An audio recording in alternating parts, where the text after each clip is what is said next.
বাবা। হ্যাঁ মেম সাহেব বলো। 50টা টাকা দরকার, হবে তোমার কাছে? এভাবে বাবার হোটেলে কদিন খাবি আর কদিন বাবার টাকা নষ্ট করবি? ভগবান জানেন যে তোর মতো ছেলে আমার ভাগ্যে দিয়েছিল, তা কে জানে।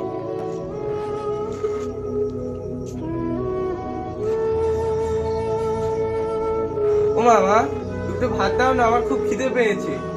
ওই তো চলে এসেছি, যখন ইচ্ছা আসবি। তোর জন্য কি রাতে আমরা বসে থাকবো? সে তো কাজ বাজ কিছু করিস না, বাবার হোটেলে খাচ্ছিস আর ঘুরছিস। মা, আমি তো কাজ খুঁজছি, বলো। ও তো যে কাজ বাজ খুঁজছিস, তোর মতো ছেলেদের কেন যে রাত থেকে বসে আছিস তা কে জানে। যা খেয়ে নে, খেয়ে নে, আমার উদ্ধার কর। মা, আমার মশারিটা না অনেকটা ছিঁড়ে গেছে, আমার অনেক মশা কামড়ায়, একটা নতুন মশারি দিতে পারছো না? ইনকাম করিস?